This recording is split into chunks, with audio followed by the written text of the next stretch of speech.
El jarrón de cerámica se estrelló contra el suelo de madera y se hizo añicos, como si el mundo entero se hubiera detenido para escuchar el eco de mi error.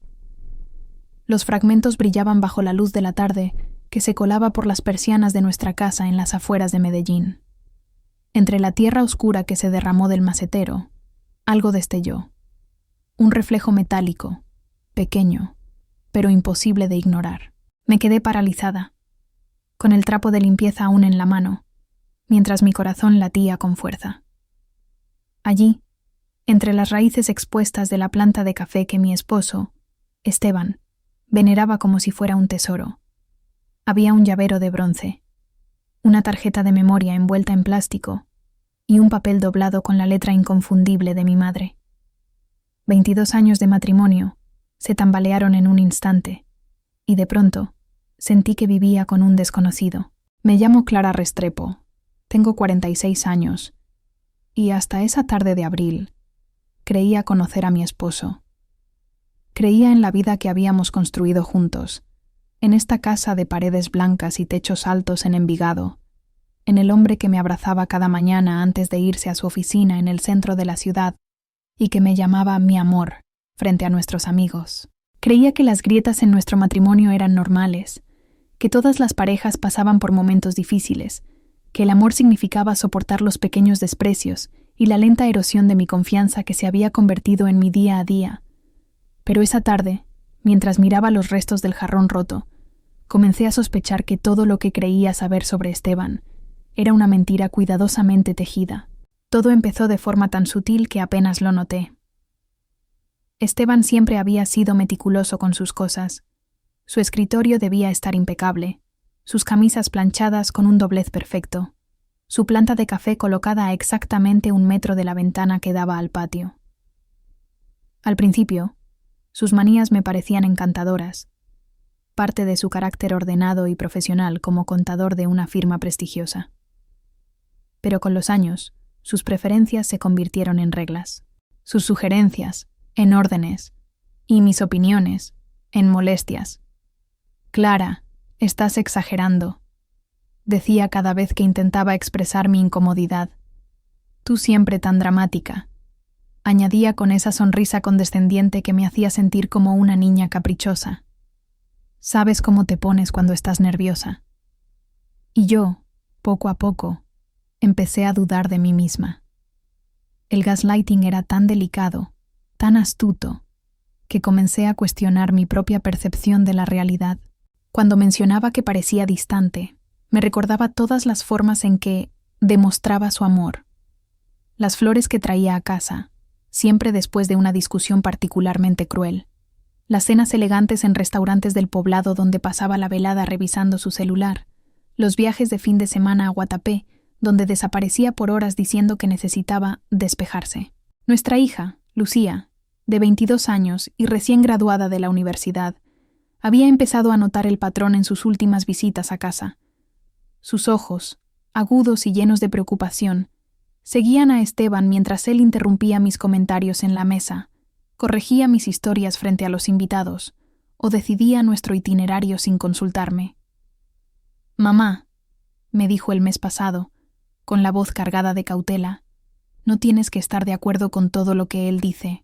Tienes derecho a pensar por ti misma».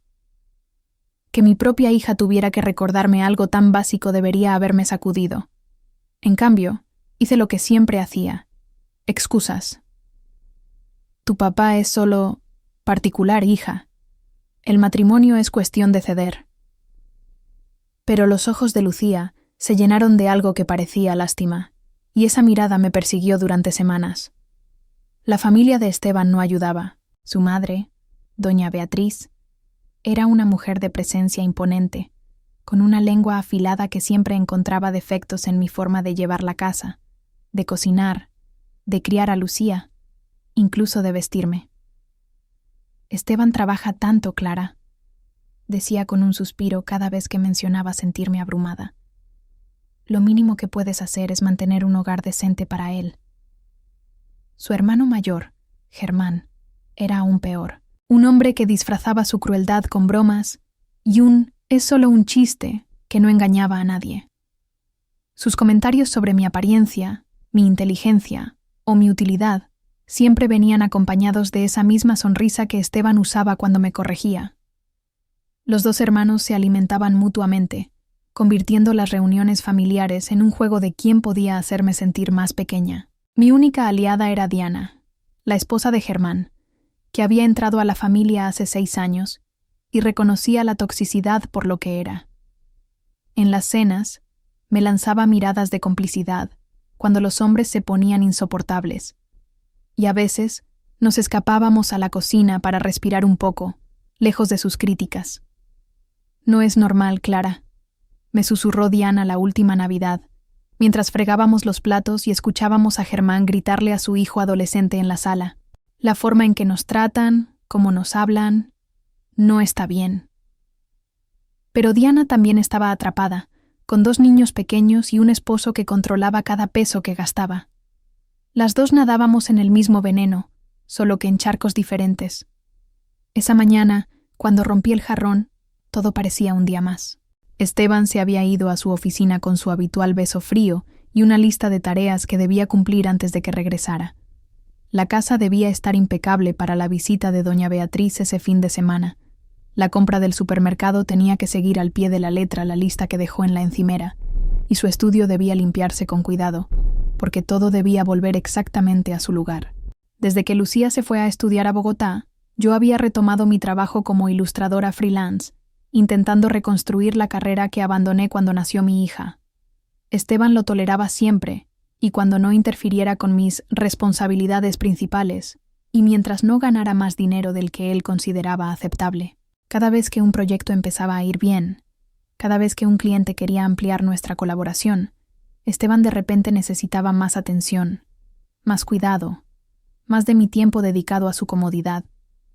Estaba en la sala, limpiando alrededor de la planta de café, esa reliquia que Esteban había cuidado desde antes de conocernos y que yo tenía estrictamente prohibido mover o trasplantar.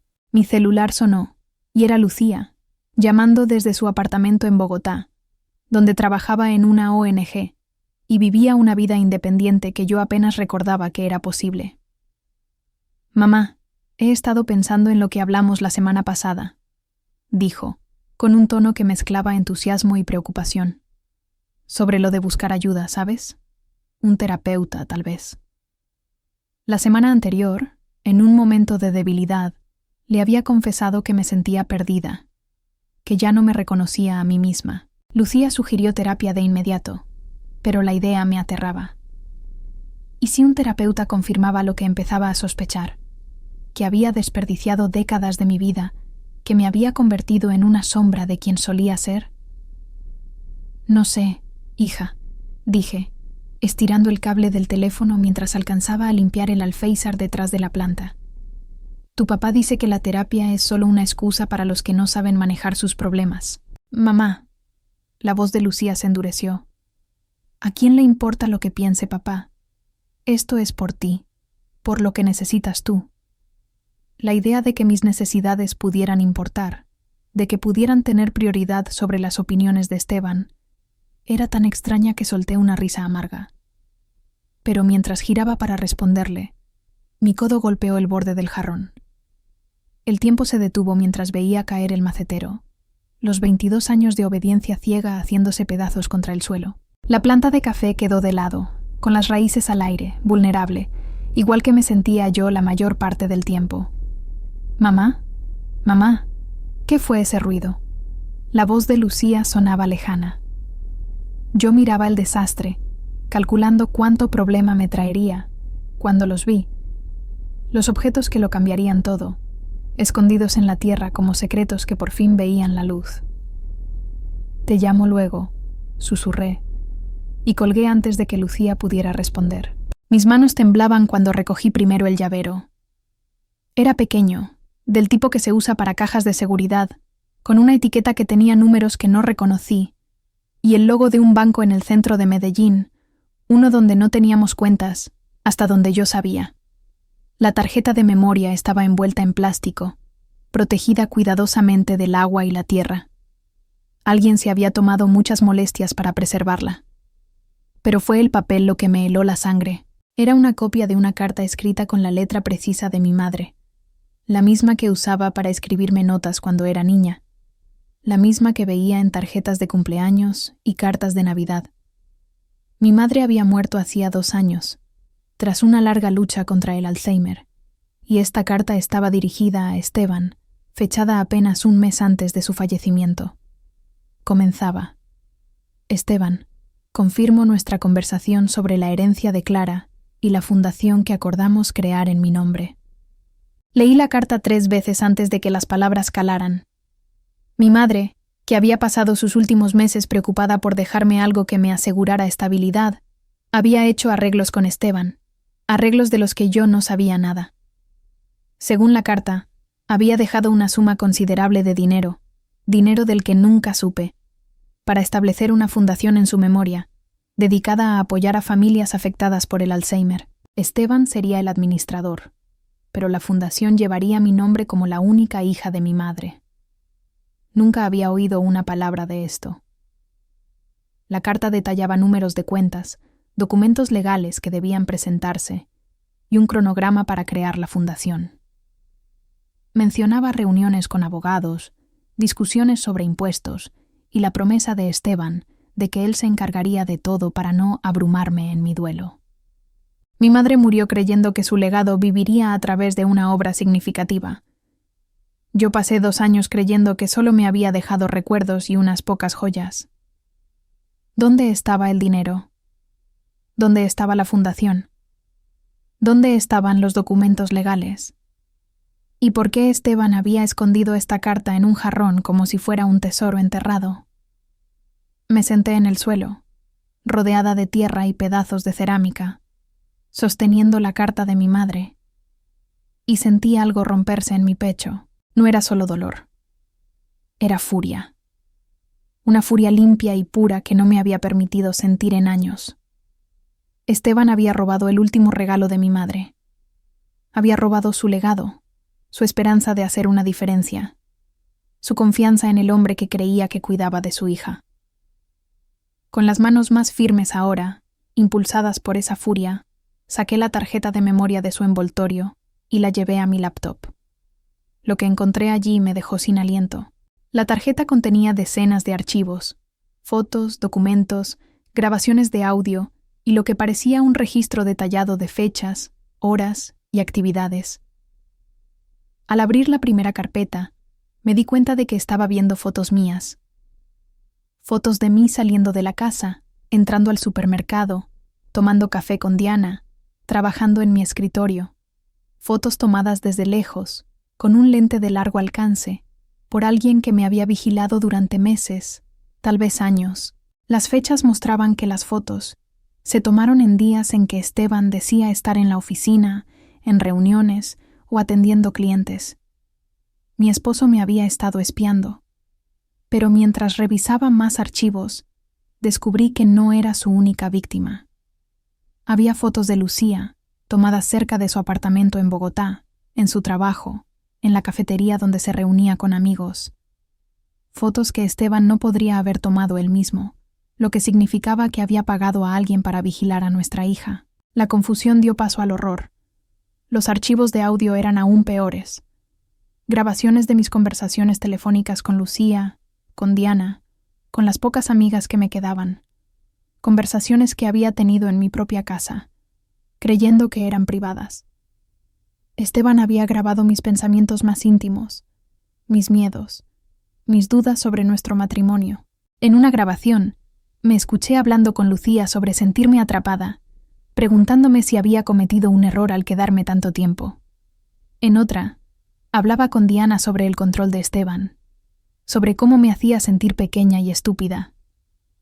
Había estado recopilando pruebas de mi deslealtad, construyendo un caso contra mí como si yo fuera una criminal en mi propia vida. El sol se deslizaba por el cielo de Envigado, tiñendo de naranja las paredes blancas de la sala, mientras yo seguía sentada en el suelo, rodeada por los restos del jarrón roto y la tierra esparcida. La carta de mi madre temblaba en mi mano izquierda, y en la derecha sostenía la tarjeta de memoria, un objeto diminuto que parecía contener el peso de mi vida entera. La furia que había sentido minutos antes se mezclaba ahora con una especie de vértigo, como si estuviera al borde de un abismo. Cada archivo que abría en mi laptop era una puerta hacia una verdad más oscura, una traición más profunda. Esteban, el hombre con quien había compartido 22 años, no solo me había estado manipulando. Había estado tejiendo una red para atraparme, para atraparnos a Lucía y a mí, como si fuéramos piezas en un juego que solo él entendía. Los documentos en la tarjeta de memoria eran un mapa de su traición. Encontré contratos legales redactados a mi nombre, pero que nunca había visto. Uno de ellos era un acuerdo de divorcio, con términos que me habrían dejado con casi nada. La casa, los ahorros, incluso mi pequeño negocio de ilustración freelance, todo pasaría a manos de Esteban. Había un documento que solicitaba una orden de restricción, alegando que yo era emocionalmente inestable y potencialmente peligrosa. Pero lo que hizo que mi estómago se revolviera fue un informe psiquiátrico con mi nombre, firmado por un doctor que no conocía, fechado apenas 3 semanas atrás. El informe decía que sufría de delirios paranoides y trastornos de ansiedad severa, y recomendaba una evaluación para determinar mi competencia mental.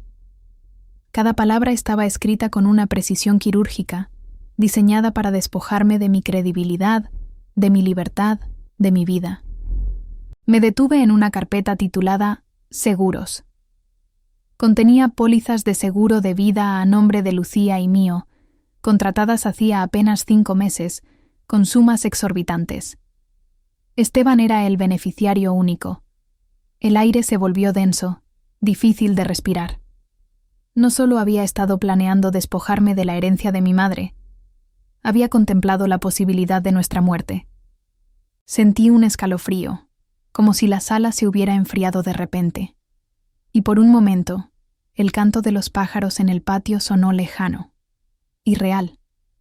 ¿Quién era este hombre? ¿Cómo había dormido a su lado todas estas noches? Compartido risas, planeado un futuro, sin sospechar que estaba construyendo un caso para destruirnos. Cerré la laptop con un movimiento brusco y me levanté, tambaleándome. Necesitaba pensar, necesitaba un plan, pero sobre todo, necesitaba a alguien en quien confiar. No podía quedarme sola con esto. Mis manos temblaban mientras marcaba el número de mi prima Lorena, una abogada de familia que trabajaba en una firma en el centro de Medellín. Esteban siempre había desconfiado de Lorena. Decía que era demasiado intensa y que siempre buscaba problemas. Ahora entendía por qué. Lorena tenía un instinto para detectar mentiras, y Esteban había querido mantenerla lejos de mí. ¿Clara? ¡Qué sorpresa!, respondió Lorena, su voz cálida pero sorprendida. Hace meses que no hablamos. ¿Estás bien? No, Lorena. Necesito ayuda, dije, intentando mantener la voz firme. Creo que Esteban ha estado planeando declararme mentalmente incapaz para quedarse con una herencia que mi mamá me dejó. Encontré pruebas, muchas pruebas. Fotos, grabaciones, documentos falsificados. Ha estado vigilándome, a mí y a Lucía durante años. Hubo un silencio al otro lado de la línea, tan largo que pensé que la llamada se había cortado. Luego, la voz de Lorena se volvió afilada, profesional. ¿Dónde estás ahora? ¿Estás a salvo? En casa. Él está en la oficina. No toques nada más, Clara. No limpies el desastre del jarrón. Voy para allá ahora mismo, y voy a llevar a una colega que sabe de fraudes financieros. Vamos a documentar todo como se debe. Y Clara, no hagas nada que pueda alertarlo. Mantén la calma hasta que lleguemos. La autoridad en su voz me dio algo a lo que aferrarme. Un ancla en medio de la tormenta. Gracias, Lorena, susurré, y sentí las lágrimas correr por mis mejillas. No eran las lágrimas silenciosas que había aprendido a derramar para no molestar a Esteban, sino sollozos profundos, llenos de alivio, rabia y un duelo que apenas comenzaba a entender. Clara, dijo Lorena, más suavemente ahora, vas a estar bien. Vamos a asegurarnos de eso. Pero necesito que hagas algo ahora mismo. Llama a Lucía y dile que tenga mucho cuidado. Si Esteban la ha estado vigilando, si está planeando algo contra ella, Es más peligroso de lo que pensábamos. El pensamiento de que Lucía estuviera en peligro por las maquinaciones de Esteban me golpeó como un puñetazo. Mi hija, mi valiente y brillante hija, estaba siendo acechada por el hombre que se suponía debía protegerla. Marqué su número de inmediato. «Mamá, ¿qué pasa? Suenas rara», dijo Lucía, su voz cargada de preocupación. «Lucía, escúchame con atención. Encontré algo en casa. Pruebas de que tu papá ha estado vigilándote, sacándote fotos cerca de tu apartamento, de tu trabajo. También a mí. Y hay más. Documentos que dicen que estoy loca. Pólizas de seguro a nuestros nombres. Creo que robó una herencia que tu abuela me dejó. Necesito que seas muy cuidadosa con lo que haces y con quién hablas. Y por favor, ven a casa». El silencio al otro lado fue ensordecedor. «¿Mamá?», dijo finalmente, con una calma que me rompió el corazón. «¿Estás diciendo que papá me ha estado espiando?» «Sí. Y a mí. Y ha grabado nuestras conversaciones. Hay mucho más, Lucía. Robó el dinero que tu abuela quería que usáramos para una fundación. Ha estado planeando cosas horribles. Estoy con Lorena ahora. Ella me está ayudando. Pero necesito que vengas». «Ya estoy subiendo al carro», interrumpió Lucía. «Estaré ahí en 6 horas. Mamá, no lo confrontes. No dejes que sospeche que encontraste algo. ¿Puedes limpiar el desastre del jarrón y hacer como si nada hubiera pasado hasta que llegue?» Que mi hija de 22 años me estuviera dando instrucciones de seguridad sobre mi propio esposo debería haberme hecho sentir humillada. En cambio, sentí que me arrojaban un salvavidas. «Lorena viene con una experta. Vamos a documentar todo», dije. «Bien, mamá», respondió Lucía, y su voz se quebró ligeramente. «Lo siento tanto. Sabía que algo no estaba bien, pero nunca imaginé... Debería haberte insistido más en que lo dejaras hace años». «No es tu culpa, mi amor. No es tu culpa». Cuando colgué, me quedé mirando el desastre en el suelo. La planta de café, con sus raíces expuestas, parecía un reflejo de mí, desarraigada, vulnerable, pero aún viva. Me puse a trabajar rápidamente, recogiendo los pedazos más grandes del jarrón y guardándolos en una bolsa para que Lorena y su colega pudieran fotografiarlos. La carta, la llave y la tarjeta de memoria las escondí en un sobre dentro de mi bolso, lejos de cualquier mirada indiscreta. Luego, con manos temblorosas, busqué en internet un jarrón idéntico al que había roto y lo pedí con entrega urgente. Esteban no podía sospechar nada, no todavía. Lorena llegó en menos de 1 hora, acompañada por una mujer de cabello corto y expresión seria que se presentó como la doctora Camila Ortiz, una contadora forense especializada en casos de abuso financiero.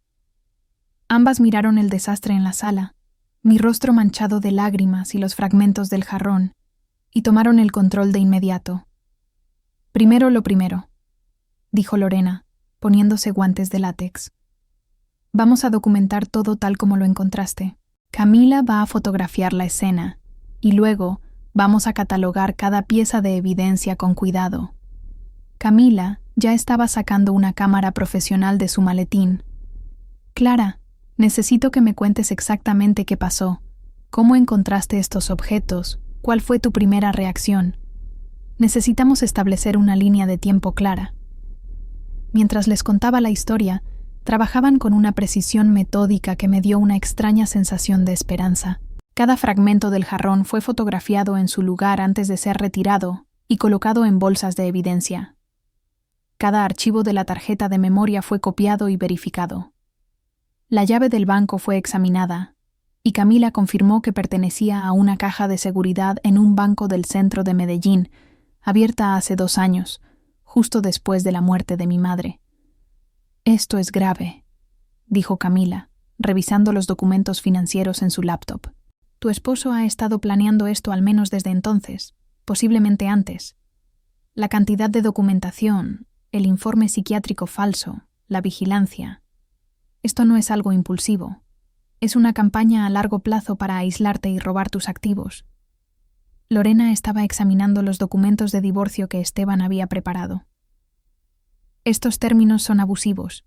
Está alegando que eres mentalmente inestable y financieramente irresponsable, y pide el control total de todos los bienes matrimoniales, incluso los que te pertenecían antes del matrimonio. Clara, ¿alguna vez firmaste algo que le diera poder notarial? No, dije dudando. Bueno, no lo creo. Él siempre se encargaba de los papeles de todo. Decía que era más fácil si él manejaba el lado práctico de nuestro matrimonio. Lorena y Camila intercambiaron una mirada que me hizo apretar los puños. Tenemos que verificar eso, dijo Lorena. Si falsificó tu firma en documentos legales, eso es un delito grave. Pero primero, necesitamos asegurar la herencia de tu mamá. Camila, ¿puedes rastrear el dinero? La caja de seguridad fue abierta 2 semanas después de la muerte de tu madre, dijo Camila, sus dedos volando sobre el teclado. Según los registros del banco, ha sido accedida regularmente, aproximadamente una vez al mes. La última vez fue la semana pasada. ¿Qué hay dentro?, pregunté, con la voz temblorosa. No lo sabremos hasta que la abramos, pero según estos documentos, sospecho que encontraremos el testamento original, los papeles de la fundación y probablemente evidencia de a dónde fue el dinero. Lorena se puso de pie, limpiándose las manos. Clara, vamos a ese banco ahora mismo. Vas a usar esa llave y vamos a ver exactamente qué ha estado escondiendo tu esposo. ¿Y si él se entera? ¿Y si llega a casa y ve el desastre?, dije, sintiendo un nudo en el estómago. Vamos a limpiar esto y hacer que parezca un accidente, dijo Camila. Le dirás que rompiste el jarrón, que lo sientes mucho y que ya pediste uno nuevo. Vas a actuar como la esposa sumisa que él espera, solo por un poco más de tiempo. La idea de fingir, de volver a la actuación de ser la esposa obediente de Esteban, me revolvió el estómago, pero entendí la estrategia. Necesitábamos tiempo para construir nuestro caso, para asegurar las pruebas, para evitar que él destruyera algo o huyera con el dinero. ¿Cuánto tiempo?, pregunté. Unos días, tal vez una semana, dijo Lorena. Solo lo suficiente para tener todo en orden. Y luego, Clara, vamos a asegurarnos de que no pueda volver a lastimarte a ti ni a nadie más. El trayecto al banco en el centro de Medellín fue un borrón de calles congestionadas y claxones lejanos. Lorena conducía, su rostro tenso, mientras Camila, en el asiento trasero, revisaba los documentos en su laptop, murmurando sobre transferencias bancarias y firmas falsificadas. Yo iba en el asiento del copiloto, apretando el sobre con la llave, la carta de mi madre y la tarjeta de memoria contra mi pecho, como si fueran un escudo. La ciudad pasaba a nuestro alrededor, con sus edificios de vidrio y sus vendedores ambulantes ofreciendo aguacates y arepas, pero yo apenas lo notaba. Mi mente estaba atrapada en un bucle. La carta de mi madre, las fotos de vigilancia, las pólizas de seguro. Cada nueva pieza de evidencia era un cuchillo que cortaba más profundo, revelando cuánto tiempo había vivido en una mentira. Clara, respira, dijo Lorena, lanzándome una mirada rápida mientras sorteaba el tráfico en la avenida El Poblado. Lo tenemos bajo control. Nadie va a sospechar nada hasta que estemos listas. Asentí, pero mis manos no dejaban de temblar. La idea de entrar a un banco con una llave que no debería tener para abrir una caja que Esteban había mantenido en secreto me hacía sentir como una intrusa en mi propia vida. ¿Y si el banco no me dejaba acceder? ¿Y si Esteban había puesto alguna trampa? ¿Alguna alerta? Pero la voz de Lorena, firme y segura, me mantenía anclada. Vamos a hacer esto paso a paso. Nadie puede detenernos si actuamos con la ley de nuestro lado. Llegamos al banco, un edificio moderno con fachada de cristal que reflejaba el cielo nublado de la tarde. El interior olía a aire acondicionado y café recién hecho. Lorena habló con el gerente, un hombre de traje impecable que nos miró con una mezcla de curiosidad y cautela. Le expliqué que tenía una llave de una caja de seguridad registrada a nombre de mi esposo, pero que necesitaba verificar su contenido por motivos legales. Mostré mi cédula y mencioné la herencia de mi madre, manteniendo mi voz lo más firme posible. El gerente asintió, aunque sus ojos se detuvieron un momento en el sobre que sostenía con demasiada fuerza. Necesitaremos verificar su identidad y la autorización, dijo, tecleando algo en su computadora. La caja está registrada a nombre de Esteban Arango, pero usted aparece como beneficiaria secundaria. ¿Trajo la llave? La saqué del sobre, y el metal frío pareció quemarme los dedos. El gerente la tomó, la examinó, y nos llevó a una sala privada en la parte trasera del banco. Allí, en una bóveda de paredes metálicas, deslizó la llave en una caja numerada. El clic del cerrojo al abrirse resonó en mis oídos como un disparo. Lorena puso una mano en mi hombro, un gesto silencioso que decía: «Estás lista para esto». El contenido de la caja era más devastador de lo que había imaginado. Había un sobre con el testamento original de mi madre, escrito con su letra temblorosa pero clara, especificando que dejaba 1.200 millones de pesos, el producto de la venta de su finca en Río Negro y sus ahorros de toda la vida, para establecer la Fundación Alba Restrepo, destinada a apoyar a familias afectadas por el Alzheimer. Yo debía ser la administradora principal, con Esteban como fiduciario solo para ayudarme en la transición. También había documentos legales que nunca se presentaron, contratos para la creación de la fundación que debían haberse registrado meses después de su muerte. Pero lo más perturbador era un folder con copias de transferencias bancarias.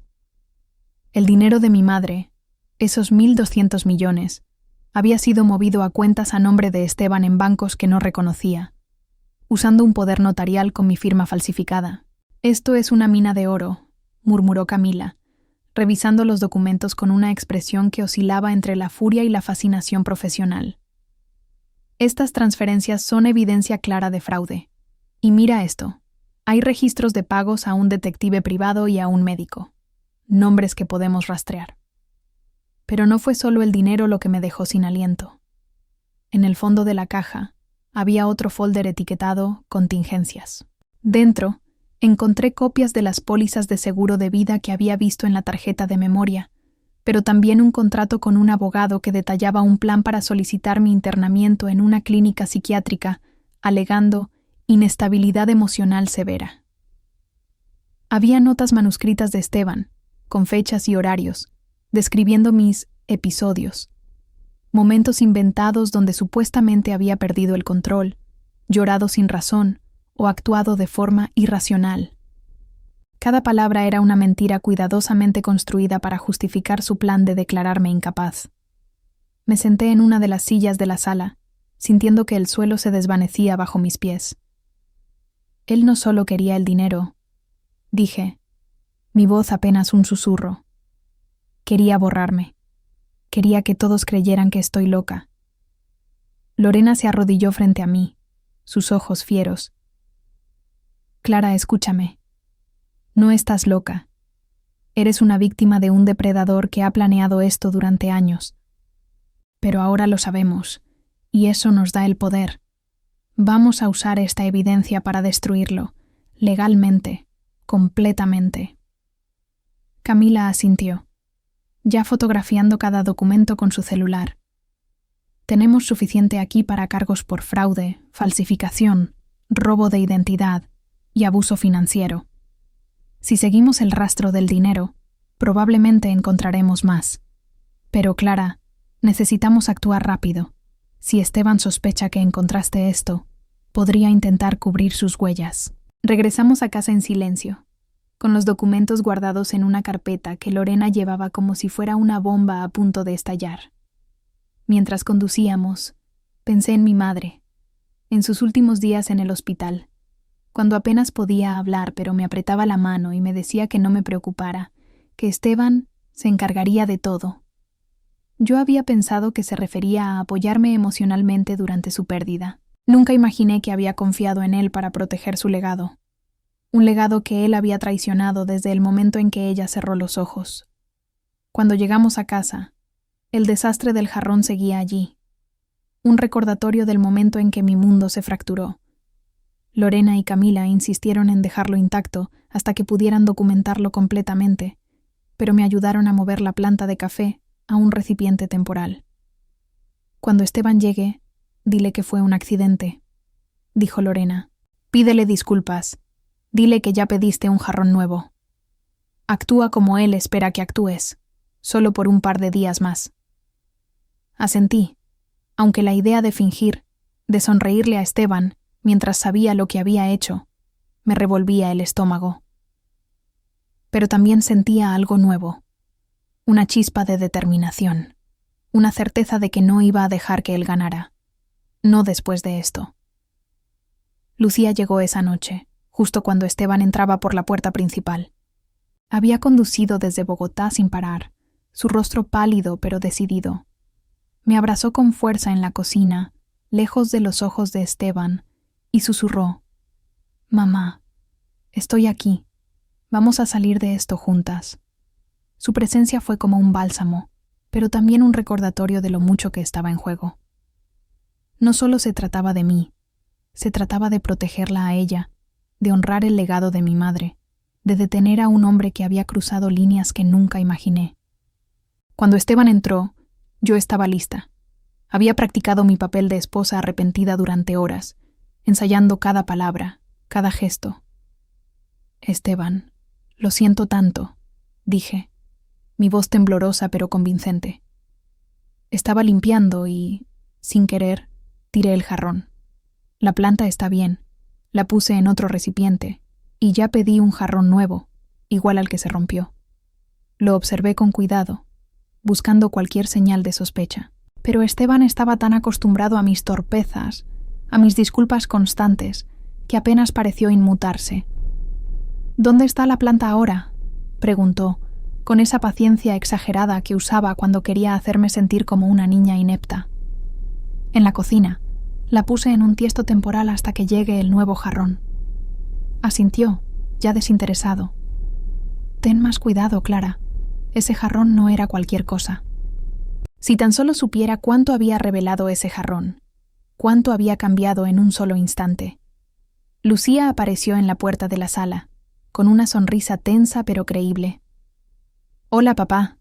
Decidí venir de sorpresa a pasar unos días».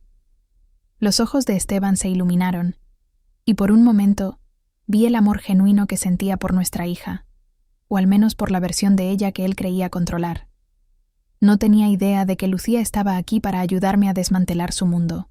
«¡Qué alegría, mi vida!», dijo abrazándola. «¿Cuánto te quedas?» «Solo unos días. Quiero ayudar a mamá con algunas cosas en la casa. Pasar tiempo juntas». Durante la cena, Lucía y yo interpretamos nuestros papeles a la perfección. Hablamos de su trabajo en la ONG, de sus amigos en Bogotá, de planes para el fin de semana, mientras Esteban escuchaba con esa atención benevolente que reservaba para las ocasiones en que se sentía el centro del universo.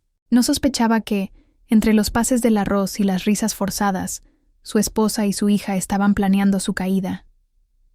Esa noche, después de que Esteban se fue a dormir, Lucía y yo nos quedamos en la cocina, hablando en susurros. «Lorena dice que debemos movernos rápido», dije, manteniendo la voz baja. «Cuanto más tiempo pase, más riesgo hay de que descubra que sabemos algo». «¿Y qué hay de doña Beatriz y Germán?», preguntó Lucía. «¿Los vamos a advertir?». Pensé en los años de críticas veladas de doña Beatriz, en las burlas disfrazadas de Germán, en cómo ambos habían contribuido a hacerme sentir pequeña e inútil. A Diana sí.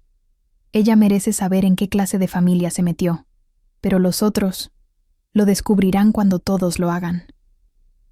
Lucía asintió, su rostro endurecido por una determinación que me hizo sentir orgullosa y triste a la vez.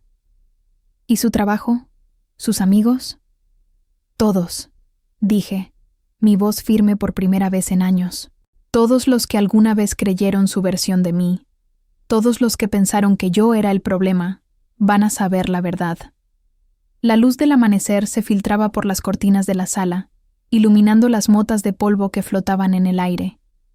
Me desperté en el sofá, con la espalda rígida y el sobre con las pruebas aún apretado contra mi pecho. No había dormido mucho, solo fragmentos inquietos de sueños donde la voz de Esteban me decía que estaba exagerando, que todo era mi imaginación. Pero cada vez que abría los ojos, la realidad me golpeaba. La carta de mi madre, las fotos de vigilancia, los documentos falsificados. Todo era real, y por primera vez en años me sentía lista para enfrentarlo. Lucía estaba en la cocina, preparando café, su rostro serio pero alerta. ¿Dormiste algo, mamá?, preguntó, pasándome una taza humeante. El aroma del café de Antioquia llenó la habitación, un recordatorio de la normalidad que alguna vez di por sentada. Lo suficiente, mentí, tomando un sorbo.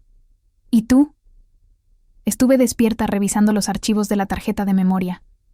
Mamá, es mucho peor de lo que pensábamos. Su voz tembló ligeramente, y vi en sus ojos el mismo miedo mezclado con furia que yo sentía. No solo te vigilaba a ti y a mí. Hay correos electrónicos, mensajes con un detective privado. También hay comunicaciones con Germán. Parece que trabajan juntos. ¿Germán?, dije, sintiendo un nudo en el estómago. Sabía que el hermano de Esteban era cruel, pero nunca imaginé que formara parte de algo tan calculado. Sí, hay correos donde discuten estrategias para manejarte a ti y a Diana. Hablan de cómo aislarte de tus amigas, de cómo asegurarse de que no tengas apoyo. Incluso hay notas sobre cómo convencer a doña Beatriz de que tú eres el problema en el matrimonio. Mamá, esto no es solo Esteban, es toda una operación. Me quedé en silencio, procesando sus palabras. La idea de que mi vida, mi dolor, hubiera sido diseccionada y planeada por Esteban y su hermano como si fuera un negocio me hizo sentir náuseas. Pero también encendió algo en mí, una chispa de resolución. No iba a dejar que esto continuara, no solo por mí, sino por Diana, por Lucía, por cualquier otra mujer que pudiera caer en su red. ¿Qué más encontraste?, pregunté, tratando de mantener la calma. Mensajes con un médico, el mismo que firmó el informe psiquiátrico falso. Esteban le pagó para que redactara diagnósticos falsos, no solo para ti, sino para al menos 2 mujeres más. Hay nombres, fechas, pagos. Es como si estuvieran corriendo un esquema para despojar a mujeres de sus bienes, usando documentos médicos para hacerlas parecer locas. El peso de sus palabras me aplastó. No era solo mi vida la que Esteban había intentado destruir. Había otras, mujeres cuyas historias aún no conocía, pero que compartían el mismo dolor, la misma traición. Tenemos que ayudarlas también, dije, casi sin darme cuenta de que hablaba en voz alta. No solo se trata de nosotras. Si hay más víctimas, tenemos que encontrarlas. Lucía asintió, sus ojos brillando con una mezcla de orgullo y determinación. Ya lo sabía, mamá. Por eso llamé a Lorena anoche. Ella y Camila están viniendo ahora con un equipo de investigadores. Quieren revisar la computadora de Esteban antes de que él regrese del trabajo. El corazón me dio un vuelco. ¿Su computadora? Pero tiene contraseña. ¿Y si él se entera? No te preocupes, dijo Lucía, con una sonrisa tensa. Camila tiene un contacto que sabe cómo acceder sin dejar rastro. Pero necesitamos que sigas actuando como si nada pasara. ¿Puedes hacerlo? Asentí, aunque la idea de enfrentar a Esteban, de sonreírle y fingir que todo estaba bien, me hacía sentir como si estuviera traicionando mi propia alma. Pero entendía la estrategia.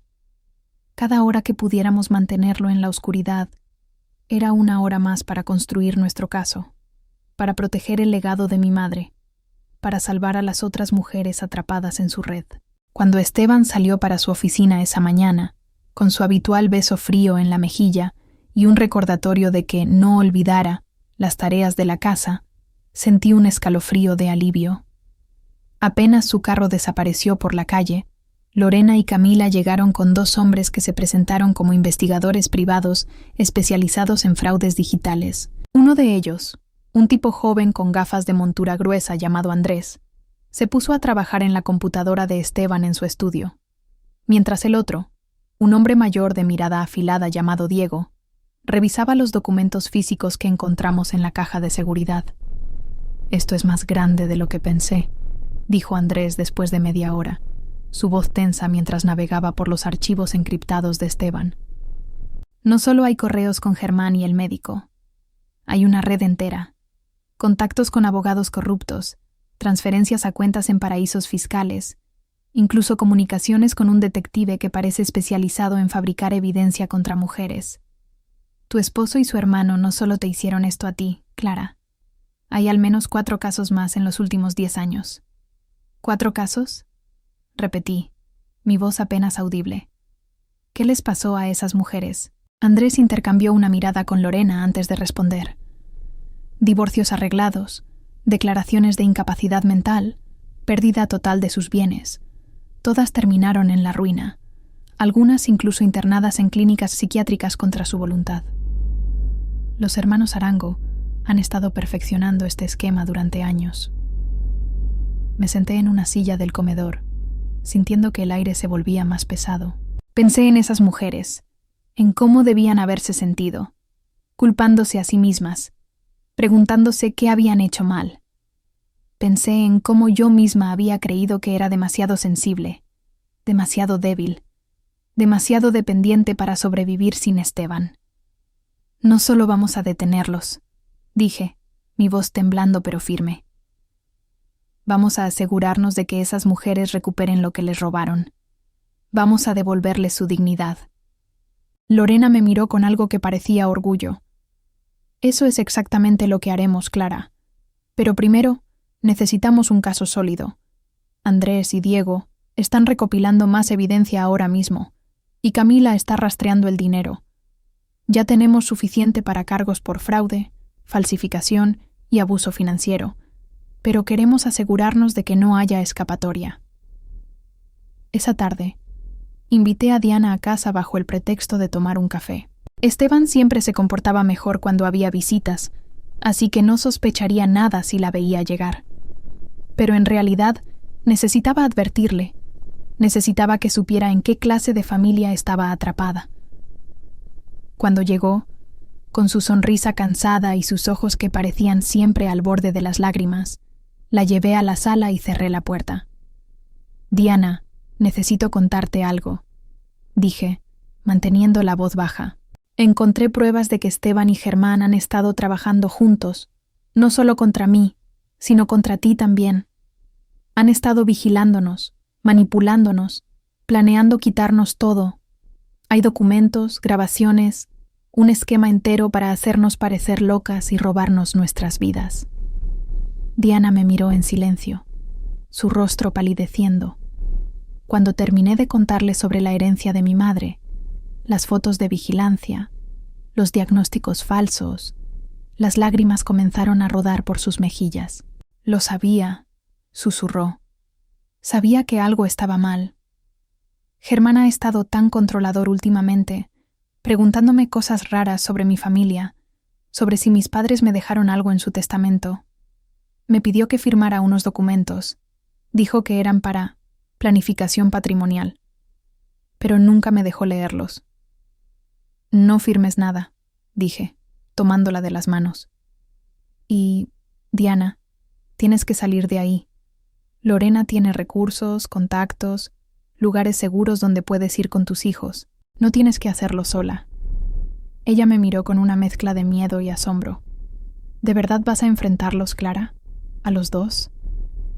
«No solo los voy a enfrentar», dije, sintiendo la furia crecer de nuevo. «Voy a exponerlos.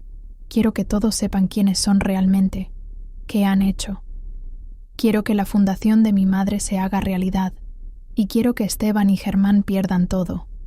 Su reputación, su poder, su control».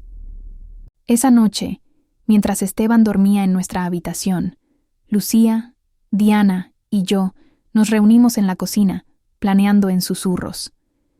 Lorena nos había enviado un mensaje confirmando que el equipo había encontrado más evidencia en la computadora de Esteban. Correos que detallaban pagos a un detective para vigilar a otras mujeres, contratos con el médico corrupto, incluso un plan para declarar a Diana inestable si intentaba dejar a Germán. Cada nueva pieza era un clavo en el ataúd de su conspiración. «Tenemos 24 horas antes de movernos», dijo Lucía, mirando su celular donde había guardado copias de los archivos. Lorena dice que los fiscales están listos para presentar cargos mañana por la tarde, pero necesitamos que todo esté perfecto, que no haya forma de que se escapen. ¿Y doña Beatriz?, preguntó Diana, su voz temblorosa. Ella siempre ha defendido a sus hijos. ¿Qué pasa si intenta cubrirlos? Que lo intente, dije, sorprendida por la dureza en mi propia voz. Cuando la verdad salga, nadie va a creer sus excusas, no después de lo que hemos encontrado. Mientras hablábamos, miré la planta de café en su tiesto temporal, sus hojas brillando bajo la luz de la cocina. Había sobrevivido al desastre del jarrón roto, y aunque sus raíces estaban expuestas, seguía viva, resistente, como yo. Por primera vez en años, sentí que no solo estaba sobreviviendo, sino luchando. Y no iba a parar hasta que Esteban, Germán y todos los que los ayudaron enfrentaran las consecuencias. La mañana del viernes llegó con una quietud engañosa. El cielo sobre Envigado estaba despejado y el canto de los pájaros se colaba por la ventana de la cocina, donde yo preparaba el desayuno como si fuera un día cualquiera. El aroma del café recién molido llenaba el aire, y la planta de café, ahora en su tiesto temporal, parecía observarme desde la encimera. Pero bajo la superficie de esa normalidad aparente, mi corazón latía con una mezcla de miedo y determinación. Hoy era el día. Lorena había confirmado anoche que todo estaba listo. Los fiscales presentarían los cargos por la tarde, las cuentas de Esteban serían congeladas, y la verdad sobre él y Germán explotaría como una granada en sus mundos cuidadosamente construidos. Esteban bajó las escaleras, ajustándose la corbata con esa precisión quirúrgica que siempre me había intimidado. «Buenos días, mi amor», dijo, su voz suave pero distante, como si estuviera recitando un guión. Me dio un beso en la mejilla, frío y mecánico, y se sentó a la mesa, esperando su café como si fuera un rey en su trono. «Buenos días», respondí, forzando una sonrisa mientras le servía una taza. Mis manos temblaban ligeramente, pero él no lo notó. Estaba demasiado ocupado revisando su celular, probablemente revisando los correos que aún creía secretos. ¿Algo importante hoy en la oficina?, pregunté, manteniendo mi tono ligero, como si realmente me importara. Lo de siempre, dijo, sin levantar la vista. Reuniones, clientes, ¿y tú? ¿Terminaste con las tareas de la casa? Mamá llega mañana y ya sabes cómo es con el orden. Todo está bajo control, mentí, sintiendo una punzada de satisfacción al saber que, por primera vez, era yo quien controlaba el juego. El jarrón nuevo llega hoy, la planta está bien cuidada. Asintió, satisfecho, y se levantó para irse. No te olvides de la lista del supermercado. Y Clara, trata de no romper nada más, ¿sí? Su tono era condescendiente, pero había un filo en él, una advertencia que una vez me habría hecho encogerme. Hoy, solo alimentó mi furia. Cuando la puerta se cerró detrás de él, solté el aire que había estado conteniendo.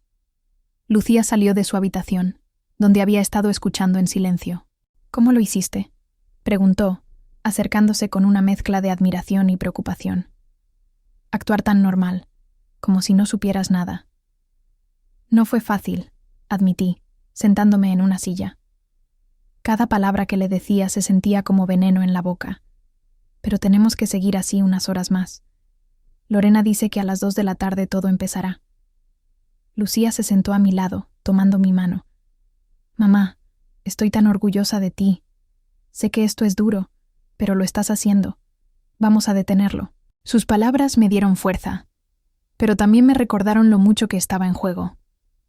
No solo era mi vida, ni siquiera solo la de Lucía. Era el legado de mi madre, las otras mujeres que Esteban y Germán habían destruido, y todas las que podrían caer en sus redes si no actuábamos. Esto no termina con nosotras, Lucía, dije. Vamos a asegurarnos de que esas otras mujeres tengan justicia también. A mediodía, Lorena y Camila llegaron con Andrés y Diego, los investigadores. Habían pasado la noche revisando más archivos de la computadora de Esteban y habían encontrado pruebas que hacían que el esquema pareciera aún más grande. No es solo un asunto local.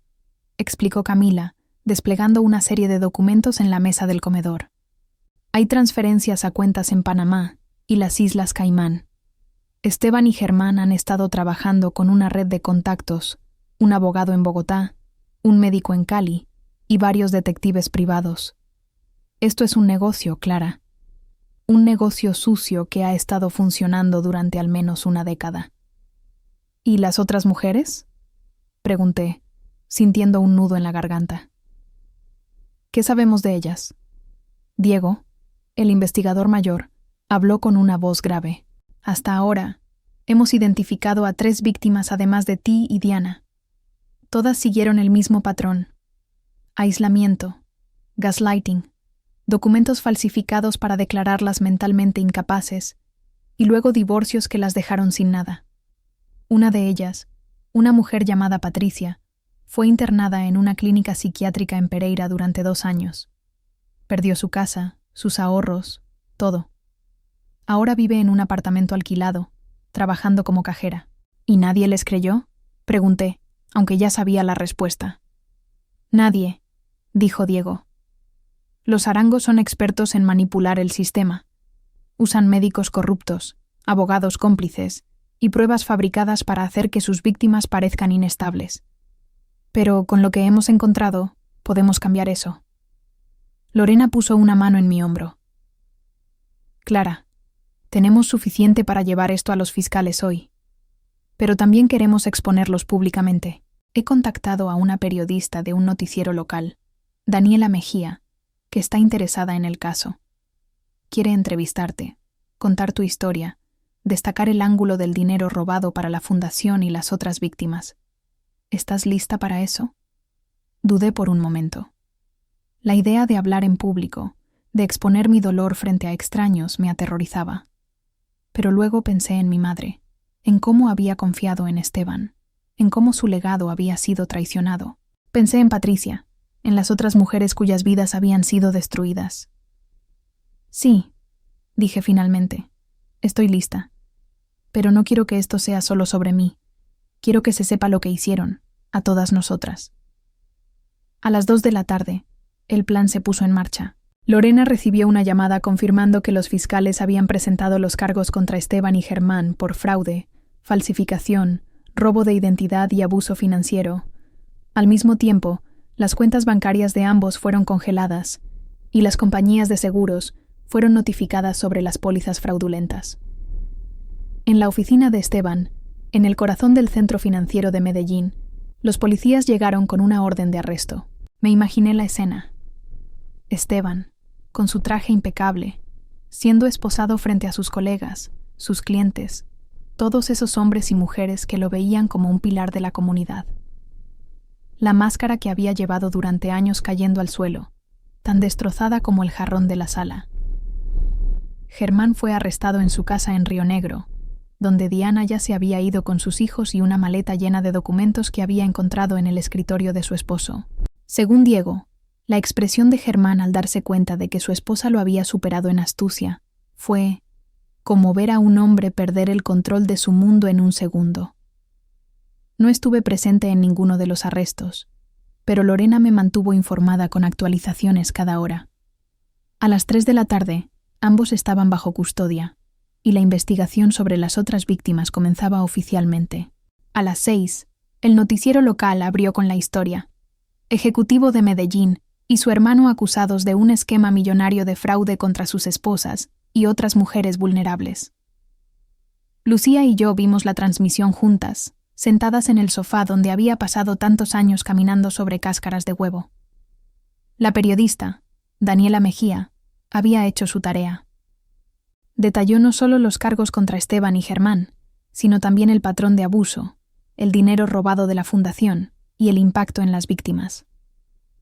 Alba Restrepo, quien murió de Alzheimer hace 2 años, dejó 1.000 a 200 millones de pesos para establecer una fundación en su memoria, reportó Daniela, su voz firme pero cargada de indignación. En cambio, su yerno presuntamente robó el dinero y usó documentos falsificados para intentar declarar a su esposa mentalmente incapaz. Esta noche, esa esposa está hablando. La cámara cortó a una entrevista que había grabado con Daniela esa mañana en un parque cerca de casa. Apenas me reconocí en la pantalla. La mujer que hablaba no era la Clara que se disculpaba por todo, que dudaba de cada palabra que salía de su boca. Era alguien nueva, alguien furiosa pero enfocada. Mi madre luchó contra el Alzheimer durante años, dije, mirando directamente a la cámara. Pasó sus últimos meses planeando un legado que ayudaría a otras familias enfrentando la misma enfermedad. Mi esposo robó ese legado, traicionó su confianza y pasó 2 años haciéndome creer que estaba perdiendo la cabeza. Pero lo único que perdí fue el miedo que sentía por él. El reportaje incluyó entrevistas con Camila sobre el fraude financiero, con Lorena sobre las implicaciones legales y con un fiscal que prometió que esta era solo la primera etapa de una investigación mucho más grande. Pero el momento más poderoso llegó cuando Daniela me preguntó qué planeaba hacer ahora. Voy a establecer la fundación de mi madre, tal como ella quería, dije. La Fundación Alba Restrepo apoyará la investigación del Alzheimer, la atención a pacientes y, gracias a lo que he aprendido, recursos para mujeres que escapan del abuso financiero. Mi madre quería ayudar a la gente, y eso es exactamente lo que haremos. El teléfono empezó a sonar antes de que terminara el noticiero. La primera llamada fue de doña Beatriz, gritando que había destruido la vida de su hijo, exigiendo que arreglara este desastre. Escuché su furia durante unos segundos antes de colgar. Por primera vez en 22 años, no me importó lo que doña Beatriz Arango pensara. La segunda llamada fue de Esteban, desde la cárcel. «Clara, tienes que escucharme», dijo, su voz desesperada, sin rastro de su habitual condescendencia. «Todo esto es un malentendido. Los documentos, la vigilancia, solo quería protegerte. Has estado tan inestable últimamente, tan paranoica. Incluso ahora, atrapado con las manos en la masa, seguía intentando manipularme». «Esteban», lo interrumpí, mi voz fría y firme. «Sé todo. Sé de las otras mujeres, de los diagnósticos falsos, de las pólizas de seguro que tomaste a nombre de Lucía y mío. Sé de la conspiración con Germán. No hay malentendido. Eres un criminal, y ahora todos lo saben». Silencio. Luego un débil. «Clara, por favor, nunca más me contactes, ni a mí, ni a Lucía, ni a nadie de mi familia. Tu abogado puede hablar con el mío. Eso es todo». Colgué y bloqueé su número. La tercera llamada fue de una mujer que no conocía. «¿Clara Restrepo? ¿La del noticiero?» Su voz temblaba. «Soy Adriana. Creo que mi esposo me hizo lo mismo que el tuyo. Hace 5 años me internaron en una clínica psiquiátrica contra mi voluntad. Perdí todo. Mi casa, mis ahorros, mi reputación. Mi familia cree que estoy loca, pero cuando vi tu historia, cuando oí lo de los diagnósticos falsos... Adriana», dije, mi corazón apretándose, «no estás loca. Fuiste víctima de un crimen y vamos a ayudarte a recuperar tu vida». Para cuando terminó la llamada, había prometido conectar a Adriana con Lorena. Pero no fue la única. Esa noche, recibí 4 llamadas más de mujeres con historias similares, todas víctimas de esquemas como el de Esteban y Germán. El sábado por la mañana, la historia se volvió viral.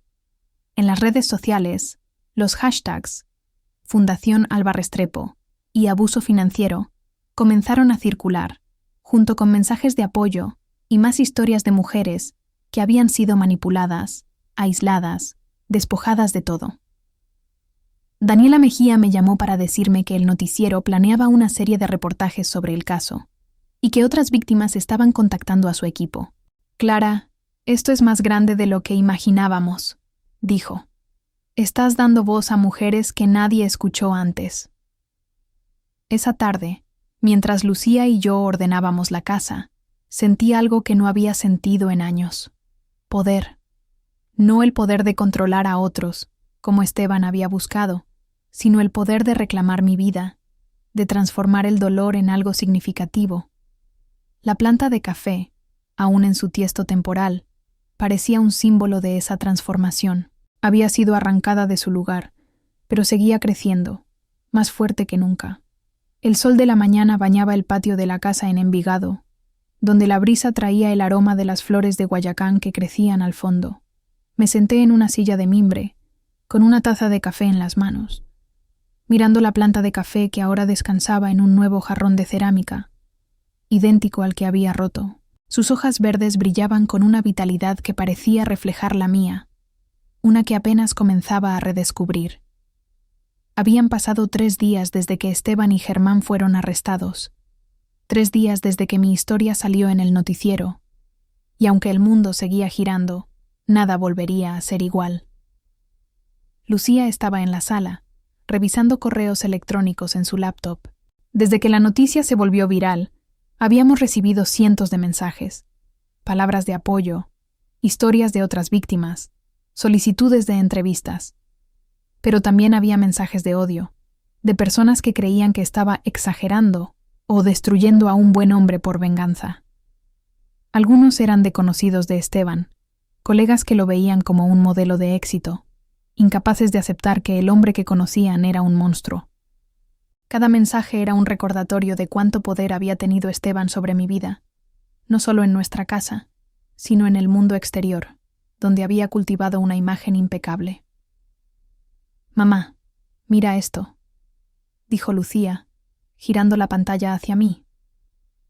Era un correo de una organización de mujeres en Medellín, invitándome a hablar en un evento sobre abuso financiero y psicológico. Quieren que compartas tu historia, que hagas conexiones con otras sobrevivientes. Dicen que podrías inspirar un movimiento. La palabra movimiento me hizo detenerme. Durante años, había vivido en las sombras, convencida de que mi voz no importaba, de que mi papel era ser la esposa obediente, la madre sacrificada.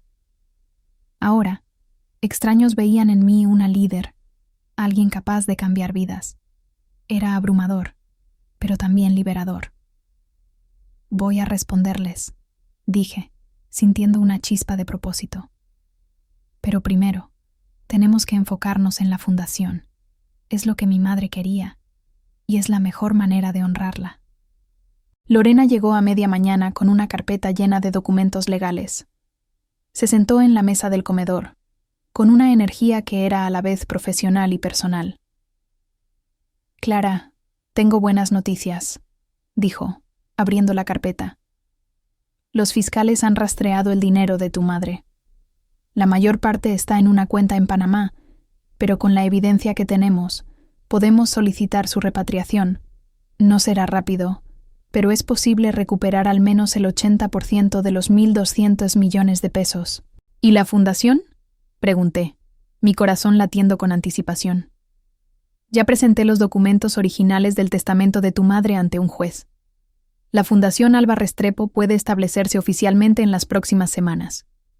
Camila está trabajando en un plan financiero para asegurarnos de que el dinero se use exactamente como tu madre quería. Investigación del Alzheimer, apoyo a pacientes y, como sugeriste, recursos para mujeres víctimas de abuso financiero». Sonreí, sintiendo que una parte de mi madre volvía a la vida a través de esas palabras. Pero también había una sombra en mi mente. ¿Qué pasa con las otras mujeres? Adriana, Patricia, las demás. ¿Podemos ayudarlas? Lorena asintió, sus ojos brillando con determinación. Eso es lo siguiente. Estamos trabajando con Daniela Mejía para identificar a todas las víctimas de Esteban y Germán. Ya tenemos 5 nombres confirmados, y los investigadores están revisando los correos de Esteban para encontrar más. La idea es presentar una demanda colectiva contra los hermanos Arango y sus cómplices, el médico, los abogados, los detectives. Queremos no solo justicia penal, sino reparaciones económicas para todas. Esa tarde, Diana vino a casa con sus 2 hijos, Samuel y Sofía, que correteaban por el patio mientras nosotras hablábamos en la cocina. Diana había encontrado un apartamento temporal en Medellín, gracias a los contactos de Lorena, y estaba trabajando con un abogado para proteger sus bienes y la custodia de sus hijos. «No sé cómo agradecerte, Clara», dijo, sus ojos llenos de lágrimas. «Si no hubieras encontrado esas pruebas, si no hubieras hablado, yo seguiría atrapada con Germán, pensando que era mi culpa. No es solo gracias a mí, dije, apretando su mano. Es gracias a todas nosotras. Lucía, Lorena, Camila, tú. Todas jugamos un papel. Y ahora vamos a asegurarnos de que ninguna mujer pase por esto sola. Mientras hablaba, pensé en cómo Esteban y Germán habían usado nuestra vulnerabilidad en su contra, cómo habían explotado nuestra confianza, nuestro deseo de mantener la paz. Pero también habían subestimado nuestra fuerza, nuestra capacidad para unirnos y luchar. Ese error sería su caída. Esa noche, me reuní con Daniela Mejía en un café del poblado para discutir la serie de reportajes que estaba preparando. Daniela era una mujer de unos 30 años, con una mirada aguda y una pasión por exponer injusticias. Clara, tu historia está resonando con miles de mujeres, dijo, tomando notas en una libreta. Pero también está generando preguntas. La gente quiere saber cómo planeas seguir adelante. ¿Qué significa la Fundación Alba Restrepo para ti? Pensé en mi madre, en sus manos temblorosas escribiendo esa carta, en su fe ciega en Esteban, en su amor por mí incluso cuando la enfermedad le robaba los recuerdos. La Fundación es su legado, pero también el mío, dije. Es una forma de transformar el dolor en algo bueno. Quiero que sea un refugio. Un lugar donde las familias afectadas por el Alzheimer encuentren apoyo, pero también donde las mujeres que han sido manipuladas, despojadas, silenciadas, encuentren recursos para reconstruir sus vidas. Quiero que mi madre esté orgullosa, donde quiera que esté. Daniela asintió, garabateando rápidamente. Eso es poderoso.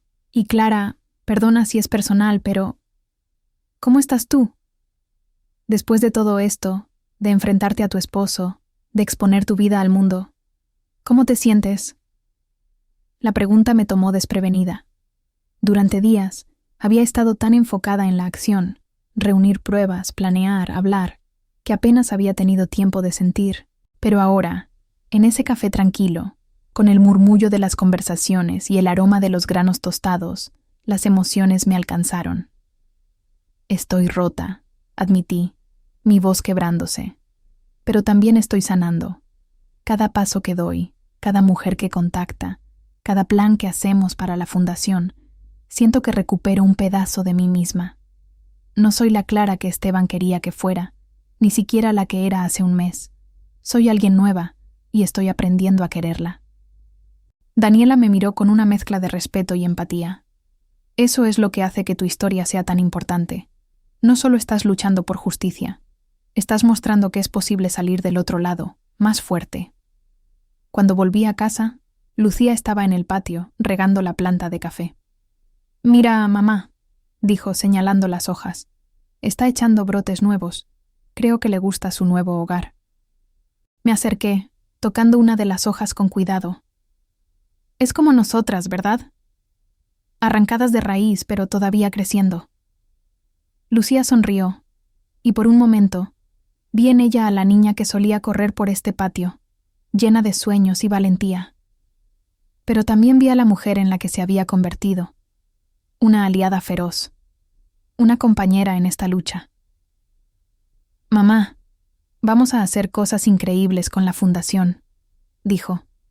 «Y no solo por la abuela, por todas las mujeres que necesitan saber que no están solas», asentí, sintiendo que las lágrimas se acumulaban, pero esta vez no eran de dolor. Eran de esperanza, de orgullo, de un futuro que apenas comenzaba a imaginar. La planta de café, con sus raíces nuevas, era un recordatorio de que incluso después de ser arrancada, la vida encontraba la manera de seguir adelante. Y yo también lo haría. El aire de la sala de conferencias en el centro de Medellín olía a papel nuevo y café de máquina. Las paredes estaban cubiertas de carteles que anunciaban el evento. Mujeres resilientes, rompiendo el silencio. Era la primera vez que hablaba en público desde el noticiero, y aunque había ensayado mi discurso frente al espejo una docena de veces, mis manos temblaban mientras subía al estrado. Frente a mí, un centenar de personas, mujeres en su mayoría, pero también algunos hombres, me miraban con una mezcla de curiosidad, empatía y en algunos casos, escepticismo. Lucía estaba en la primera fila, con una sonrisa que me anclaba, mientras Lorena y Daniela Mejía observaban desde un lateral, listas para intervenir si era necesario. «Gracias por estar aquí», comencé, mi voz vacilante al principio. El micrófono amplificaba cada respiración, cada pausa, haciendo que mi nerviosismo se sintiera más grande de lo que era. Mi nombre es Clara Restrepo, y hace unas semanas descubrí que el hombre con el que compartí 22 años de mi vida no era quien yo creía. Hice una pausa, dejando que las palabras se asentaran. Descubrí que me había estado vigilando, manipulando, robando no solo mi dinero, sino mi confianza, mi identidad, mi voz. Pero hoy no estoy aquí solo para contar mi historia. Estoy aquí porque sé que no estoy sola. El silencio en la sala era absoluto, como si todos estuvieran conteniendo el aliento. Relaté cómo el jarrón roto había destapado la verdad. La carta de mi madre, las fotos de vigilancia, los documentos falsificados. Hablé de las otras mujeres, de Adriana, de Patricia, de las víctimas sin nombre que aún estábamos buscando. Hablé de la Fundación Alba Restrepo, que pronto sería una realidad, un faro para quienes luchaban contra el Alzheimer y el abuso financiero. Pero también hablé de mí, de la Clara que había olvidado quién era, y de la Clara que estaba aprendiendo a ser. El abuso psicológico es un veneno lento, dije, mirando a los ojos de una mujer en la tercera fila, que asentía con lágrimas contenidas. Te hace dudar de ti misma, de tu realidad, de tu valor. Pero hoy quiero que sepan algo. No están solas. No son débiles. Y no están locas. Son sobrevivientes. Y juntas podemos recuperar lo que nos quitaron. Cuando terminé, el aplauso fue ensordecedor. No estaba preparada para la oleada de emoción que me golpeó. Orgullo, alivio y una conexión profunda con esas personas que, sin conocerme, entendían mi dolor. Después del discurso, varias mujeres se acercaron, algunas con historias tan similares a la mía que me estremecí. Una de ellas, una señora mayor llamada Marta, me tomó de las manos y me dijo: «Perdí mi casa hace 10 años, porque mi esposo hizo lo mismo. Nadie me creyó. Gracias por hablar, Clara. Me haces sentir que todavía hay esperanza». Esa noche, de vuelta en casa, me senté con Lucía y Diana en el comedor, revisando los planes para la fundación. Lorena nos había enviado un borrador de los estatutos, y Camila había confirmado que el proceso de repatriación del dinero de mi madre estaba avanzando. Pero lo que ocupaba mi mente eran las mujeres como Marta, Adriana, Patricia.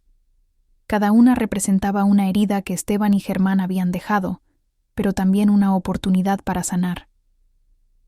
«Diana, ¿has pensado en hablar también?», pregunté, mientras compartíamos una botella de vino tinto que Lucía había traído de Bogotá. «Tu historia podría ayudar a muchas mujeres, especialmente las que están atrapadas con hombres como Germán». Diana bajó la mirada, jugando con el borde de su copa. «Tengo miedo, Clara. No de hablar, sino de lo que dirá la gente, la familia de Germán, sus amigos. Todos me ven como la esposa que no supo mantenerlo feliz. Y mis hijos, no quiero que crezcan con el estigma de un padre criminal». «Lo entiendo», dije, porque lo hacía. El peso de la vergüenza, de las miradas juzgadoras, había sido mi compañero durante años. «Pero piensa en esto. Al hablar, no solo te liberas tú, sino que les das a tus hijos un ejemplo de valentía. Les muestras que no hay que quedarse callada frente a la injusticia».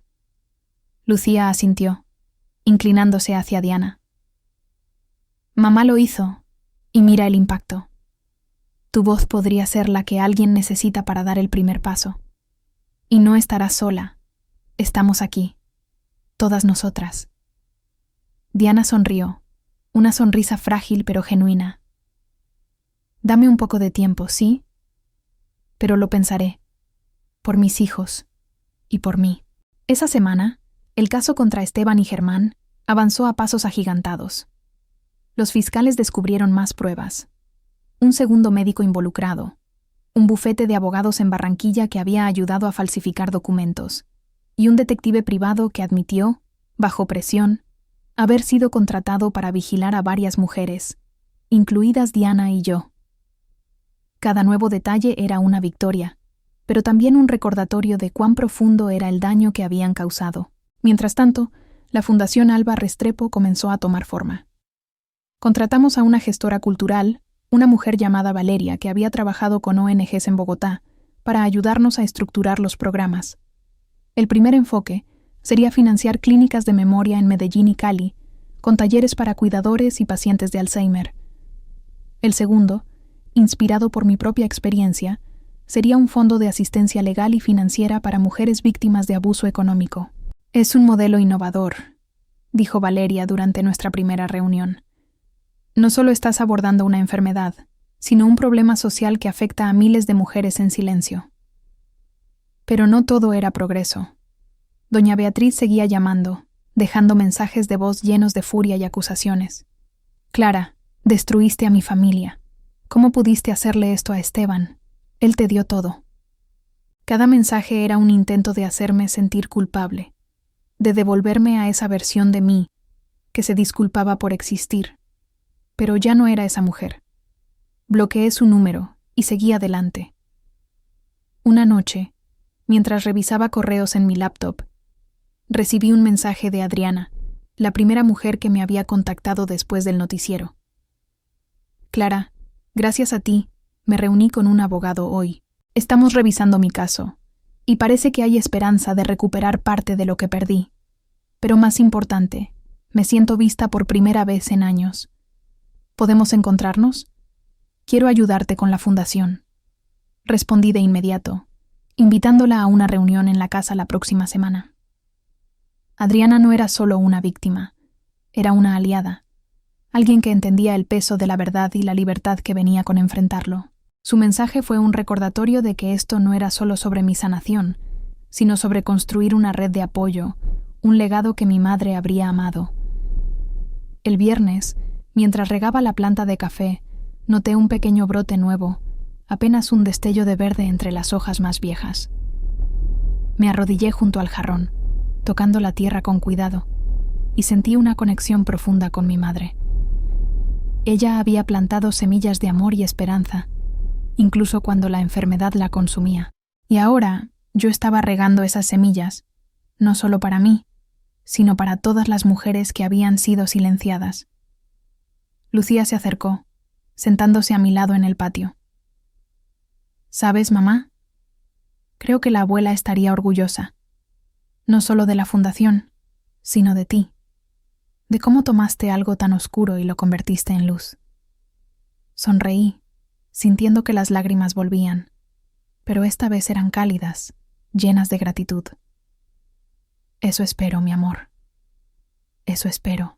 La sala de reuniones de la Fundación Alba Restrepo olía a pintura fresca y esperanza.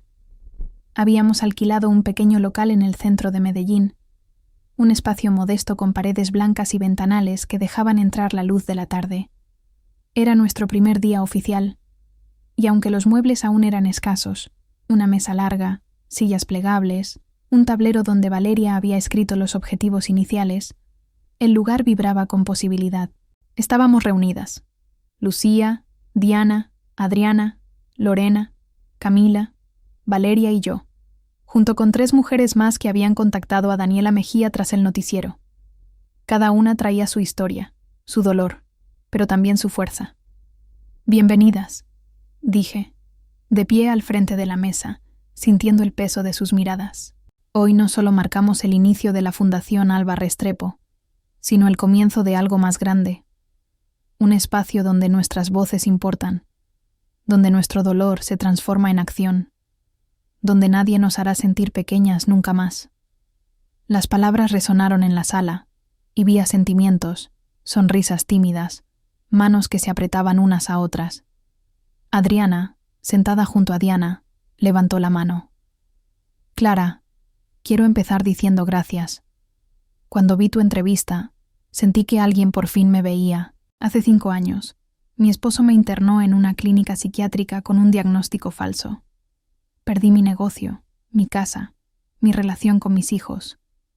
Pero estar aquí, saber que no estoy sola, me da esperanza. Sus palabras me golpearon, no solo por el dolor que cargaban, sino por la valentía que reflejaban. Adriana, tu historia es la razón por la que estamos aquí, dije. Y no solo vamos a recuperar lo que nos quitaron, sino que vamos a construir algo que impida que esto le pase a otras mujeres. Valeria tomó la palabra, proyectando un esquema en la pared. La fundación tiene 2 pilares principales: apoyo a familias afectadas por el Alzheimer y recursos para víctimas de abuso financiero y psicológico. Para el primer pilar, ya tenemos un acuerdo con una clínica en Medellín para financiar talleres de memoria y terapias para pacientes. Para el segundo, estamos creando un fondo de asistencia legal, con Lorena liderando el equipo, para ayudar a mujeres como nosotras a recuperar sus bienes y su autonomía. Lorena asintió, abriendo una carpeta. Hemos identificado a 7 víctimas de Esteban y Germán hasta ahora, pero sospechamos que hay más. Los fiscales están revisando más pruebas, y gracias a la confesión del detective privado, tenemos nombres de otros cómplices. Además, el dinero de la herencia de Clara está en proceso de repatriación, lo que nos dará un impulso financiero para empezar. Diana, que había estado callada, habló por primera vez. Quiero ayudar con la fundación, dijo, su voz temblando pero decidida. No estoy lista para hablar en público como Clara, pero quiero trabajar con las mujeres que están empezando a salir del abuso. Quiero que mis hijos crezcan sabiendo que su madre no se rindió. La sala estalló en aplausos, y vi lágrimas en los ojos de Adriana y una de las nuevas mujeres, una joven llamada Sofía, que había perdido su herencia familiar a manos de un esposo controlador. Yo también quiero ayudar, dijo Sofía. No tengo mucho, pero sé lo que es sentirse atrapada. Quiero que otras mujeres sepan que hay una salida. Ese día, mientras discutíamos los planes y asignábamos tareas, sentí que algo se asentaba en mi interior. No era solo la satisfacción de ver la fundación tomar forma, sino la certeza de que este era el comienzo de un cambio real.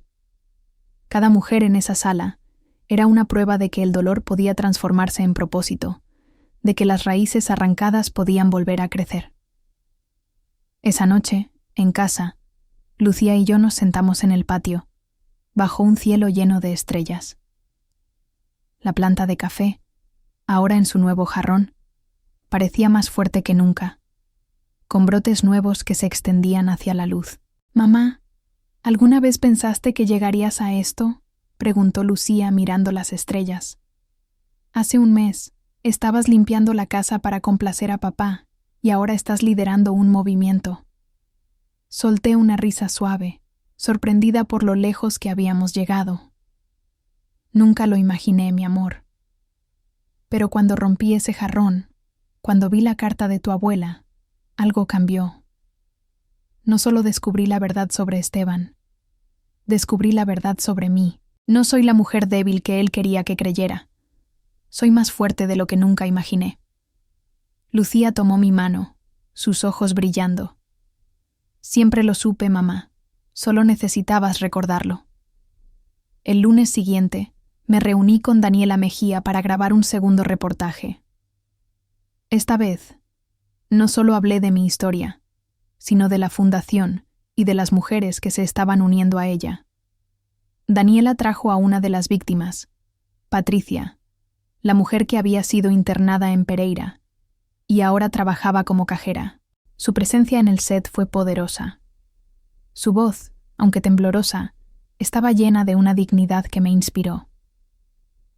Clara me dio el valor para contar mi historia, dijo, mirando a la cámara. Perdí todo, pero ahora sé que no fue mi culpa. Y con la fundación, quiero asegurarme de que otras mujeres no pasen por lo mismo. El reportaje salió al aire esa noche, y las redes sociales explotaron de nuevo. Los hashtags Mana Fundación Alba Restrepo y Mujeres Resilientes se volvieron tendencia, y nuestro correo se llenó de mensajes de apoyo, donaciones y más historias de mujeres que querían unirse. Pero también llegaron mensajes de odio, algunos de los antiguos colegas de Esteban, otros de desconocidos que lo defendían, diciendo que yo estaba arruinando la vida de un hombre inocente. Cada mensaje era un recordatorio de cuánto trabajo quedaba por hacer, de cuántas personas aún creían que el abuso era algo privado, algo que las mujeres debían soportar en silencio. Una tarde, mientras revisaba los estatutos finales de la fundación con Lorena, recibí una llamada inesperada. Era el fiscal encargado del caso contra Esteban y Germán. «Clara, quería darte una actualización», dijo, su voz seria pero profesional. «Ambos han aceptado un acuerdo de culpabilidad. Confesaron el fraude, la falsificación y el abuso financiero para evitar un juicio más largo. Serán sentenciados la próxima semana, pero te adelanto que enfrentarán varios años de prisión y deberán pagar reparaciones a todas las víctimas identificadas». Colgué, sintiendo una mezcla de alivio y vacío. La justicia era real, pero no borraba los años de manipulación, las noches de duda, las veces que me miré al espejo y no reconocí a la mujer que me devolvía la mirada. Sin embargo, también sabía que esto no era el final, sino el comienzo. La fundación, las mujeres que se unían a ella, las historias que estábamos compartiendo. Eso era lo que importaba ahora. Esa noche, invité a Adriana, Patricia y Sofía a casa para una cena sencilla. Comimos arepas y ajiaco, reímos, lloramos y hablamos de nuestros planes. Adriana quería liderar talleres para mujeres que salían de relaciones abusivas, enseñándoles a reconocer las señales de manipulación. Patricia estaba interesada en trabajar con cuidadores de pacientes con Alzheimer, inspirada por la memoria de mi madre. Sofía, la más joven, quería usar las redes sociales para difundir nuestra causa, conectando con mujeres de todo el país. Mientras las veía hablar, animadas por la comida y la compañía, pensé en mi madre. Ella había soñado con una fundación que ayudara a otros, pero nunca imaginó que también sería un refugio para mujeres como yo, como Adriana, como Patricia. Su legado vivía, no solo en el dinero que estábamos recuperando, sino en las vidas que estábamos transformando. Antes de irme a dormir, me detuve frente a la planta de café. Sus hojas parecían más verdes, más llenas de vida. La toqué con suavidad, recordando cómo todo comenzó con un jarrón roto, con un accidente que reveló una verdad devastadora. Pero de ese desastre había nacido algo hermoso, una comunidad, un propósito, una nueva Clara. El cielo de Medellín estaba teñido de un rosado suave cuando llegué a la clínica de memoria en el barrio Laureles. Era el día de la inauguración del primer programa de la Fundación Alba Restrepo, un taller para cuidadores de pacientes con Alzheimer. El local de la fundación, ahora lleno de vida con escritorios, computadoras y un mural pintado por una artista local que representaba un Guayacán en flor, se había convertido en nuestro cuartel general. Pero esta clínica, un espacio luminoso con paredes decoradas con fotos de paisajes antioqueños, era el primer paso tangible hacia el sueño de mi madre. Mientras caminaba por el pasillo, escuchando las risas y murmullos de las familias que llegaban, sentí su presencia, como si estuviera a mi lado, sonriendo. Lucía estaba organizando a los voluntarios, asegurándose de que cada cuidador tuviera un cuadernillo con información sobre el taller. Adriana, que había asumido un rol de liderazgo en la fundación, estaba hablando con una enfermera sobre los horarios de las terapias. Diana, cada vez más segura de sí misma, ayudaba a los niños de los cuidadores a instalarse en un rincón con juegos y libros. Y yo, parada en el centro de todo, sentía que por fin estaba donde debía estar.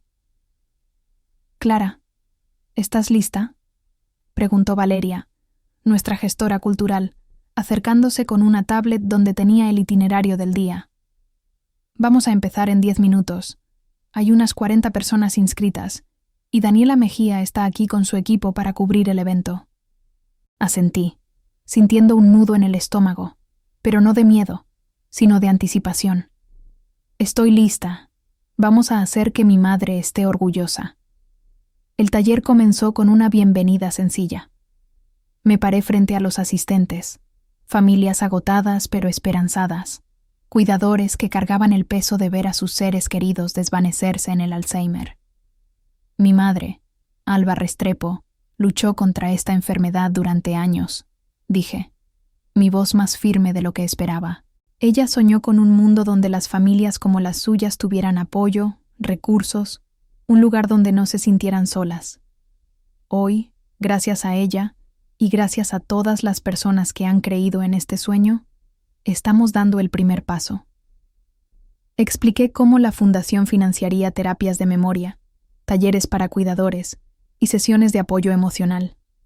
Pero también hablé del segundo pilar de la Fundación, el Fondo para Mujeres Víctimas de Abuso Financiero.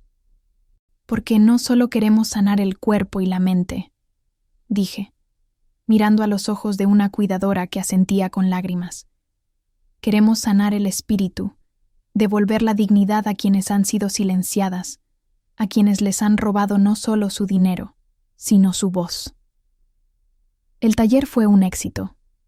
Los cuidadores compartieron sus historias, algunos con risas, otros con lágrimas, mientras los terapeutas guiaban actividades diseñadas para estimular la memoria de los pacientes. Daniela y su equipo grabaron entrevistas cortas con los asistentes, capturando la emoción cruda del momento.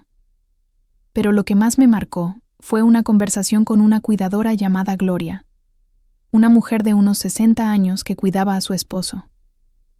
Clara, cuando vi tu historia en la televisión, pensé en mi hija, me dijo, su voz temblando. Ella está atrapada en un matrimonio como el tuyo. No sé cómo ayudarla, pero ahora que sé de la fundación, voy a traerla. Quiero que vea que hay esperanza. Sus palabras se quedaron conmigo el resto del día. Mientras regresábamos al local de la fundación para una reunión con el equipo, pensé en cuántas glorias y cuántas hijas había allá afuera, esperando una señal, un lugar donde encontrar refugio.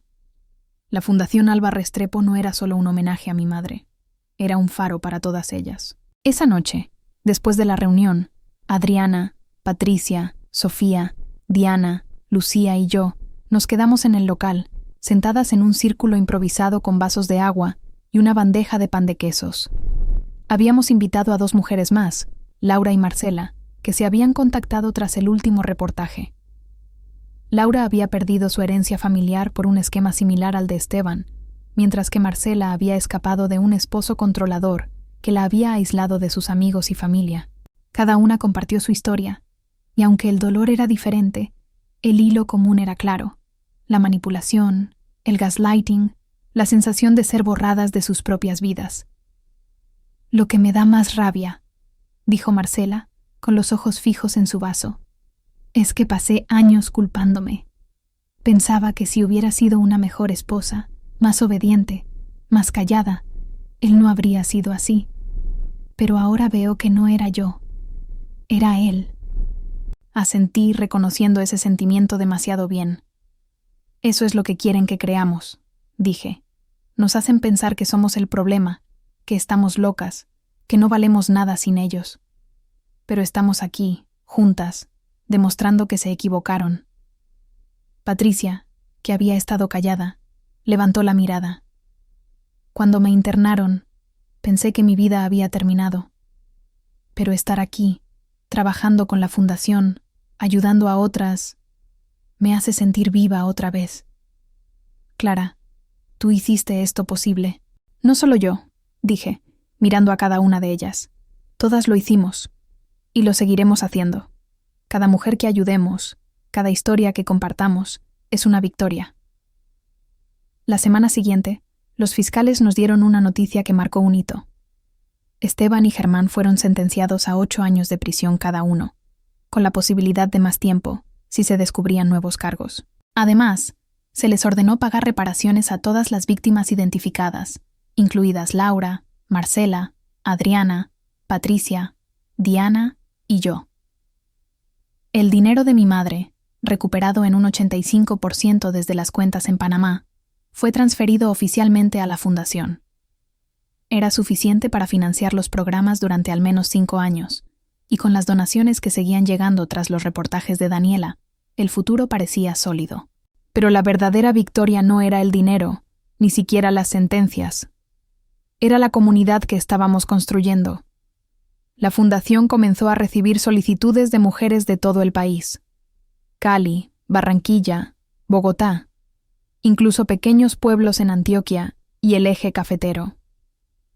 Algunas querían ayuda legal, otras buscaban apoyo emocional, y muchas querían contar sus historias, unir sus voces al coro que crecía cada día. Una tarde, mientras revisaba correos en el local, recibí un mensaje de Daniela. Clara, tenemos una oportunidad. Una organización internacional quiere colaborar con la Fundación para expandir el modelo a otros países de América Latina. ¿Estás lista para llevar esto al siguiente nivel? Leí el correo 2 veces, sintiendo una mezcla de emoción y vértigo. La idea de llevar el legado de mi madre más allá de Colombia, de ayudar a mujeres en otros países a escapar de la misma trampa en la que yo había estado, era abrumadora. Pero también era exactamente lo que quería. Respondí. Hagámoslo. Por mi madre, por nosotras, por todas. Esa noche, me senté en el patio de casa con Lucía, mirando la planta de café bajo la luz de la luna. Sus brotes nuevos eran más grandes ahora, un recordatorio de que incluso después de ser arrancada, la vida encontraba la manera de florecer. «Mamá, ¿crees que la abuela imaginó algo tan grande?», preguntó Lucía, recostándose en su silla. «No lo sé», dije, sonriendo, «pero sé que ella quería que hiciéramos el bien, que ayudáramos a otros, y eso es lo que estamos haciendo, no solo por ella, sino por nosotras mismas». Lucía tomó mi mano, y por un momento nos quedamos en silencio, escuchando el susurro de la brisa. La planta de café, con sus raíces firmes en su nuevo hogar, parecía susurrar también. «Sigue creciendo, Clara. Sigue creciendo». El primer aniversario de la Fundación Alba Restrepo llegó con una brisa cálida que agitaba los guayacanes en el patio de nuestra sede en Medellín. Habíamos transformado el local en un espacio vibrante. Paredes cubiertas con murales de mujeres entrelazando sus manos, una biblioteca con recursos para cuidadores de Alzheimer, y una sala de reuniones donde mujeres de todo el país venían a compartir sus historias, sanar y planear un futuro mejor. Hoy, el lugar estaba lleno de vida. Voluntarios, sobrevivientes, familias afectadas por el Alzheimer y periodistas que habían seguido nuestro viaje desde aquel reportaje que cambió todo.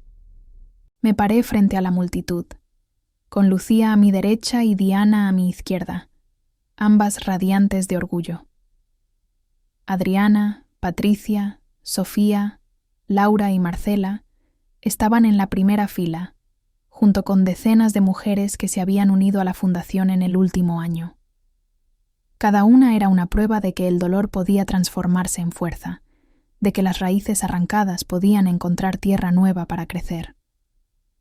Hace un año, mi vida era una sombra, comencé, mi voz resonando en el micrófono. Vivía atrapada en un matrimonio que me hizo dudar de mi propia mente, de mi valor, de mi existencia. Pero un accidente, un jarrón roto, me mostró la verdad. Descubrí que mi esposo, el hombre en quien confiaba, había robado el legado de mi madre, me había vigilado, había intentado borrarme. Pero también descubrí algo más importante, mi propia fuerza. Hice una pausa, mirando a los ojos de las mujeres frente a mí. Algunas lloraban en silencio, otras asentían, sus rostros iluminados por una mezcla de dolor y esperanza. La Fundación Alba Restrepo no es solo un homenaje a mi madre, continué. Es un refugio para quienes han sido silenciados, para quienes han sido manipulados, para quienes han perdido todo. Pero más que eso, es una promesa, que no están solas, que pueden florecer en libertad.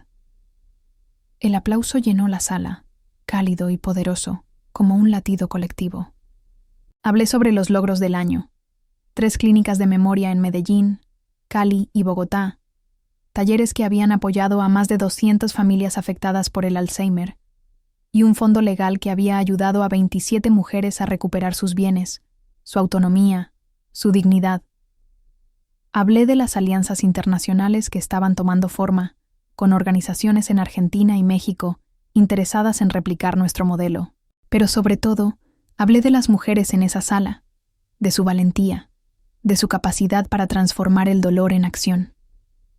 Después del discurso, La celebración continuó en el patio, donde servimos café, arepas y natilla. Los niños de Diana corrían entre las mesas, riendo, mientras ella hablaba con Valeria sobre un nuevo programa para madres solteras que escapaban de relaciones abusivas. Adriana y Patricia estaban organizando un taller para la próxima semana, donde enseñarían a otras mujeres a reconocer las señales del gaslighting. Sofía, siempre conectada, grababa un video para las redes sociales, mostrando los murales y entrevistando a las asistentes. Lucía, mi ancla, se movía entre la multitud, asegurándose de que todos se sintieran bienvenidos. En un momento, me aparté para observar la escena desde un rincón. La planta de café, que había traído de casa y ahora vivía en un jarrón decorado en el centro del patio, parecía brillar bajo el sol. Sus hojas, llenas de brotes nuevos, eran un recordatorio de todo lo que habíamos superado. Pensé en mi madre, en su sonrisa suave incluso en sus peores días, en cómo había confiado en mí para llevar adelante su sueño. «Lo hice, mamá», susurré, tocando una de las hojas, «y no voy a parar». Lorena se acercó, con una copa de jugo en la mano. «Clara, esto es increíble», dijo, mirando la multitud.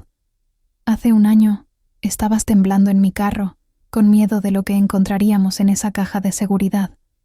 Ahora, mira esto, has cambiado vidas». «No solo yo», dije, sonriendo. «Tú, Lucía, Diana, todas nosotras. Esto es más grande que cualquiera de nosotras». Ella asintió, pero su expresión se volvió seria. «Hay algo más que necesitas saber. Los fiscales cerraron el caso de Esteban y Germán. Además de los 8 años de prisión, han sido condenados a pagar reparaciones completas a todas las víctimas identificadas. Y, Clara, encontraron a 2 mujeres más. Están en contacto con la fundación ahora». La noticia me llenó de una satisfacción tranquila. Cada mujer que encontrábamos, cada historia que salía a la luz, era una victoria contra la red de manipulación que Esteban y Germán habían tejido. Pero también era un recordatorio de cuánto trabajo quedaba por hacer. «Vamos a ayudarlas, Lorena», dije. «A todas ellas». Esa noche, después de que la celebración terminó y el local quedó en silencio, me quedé con Lucía, recogiendo los últimos vasos y sillas. «Mamá, ¿qué sigue?», preguntó, mientras doblábamos un mantel. «La fundación está creciendo. Las alianzas internacionales están en marcha. Las mujeres están hablando. ¿Qué quieres hacer ahora?». Pensé en la pregunta, mirando la planta de café bajo la luz de la luna. «Quiero seguir creciendo», dije finalmente.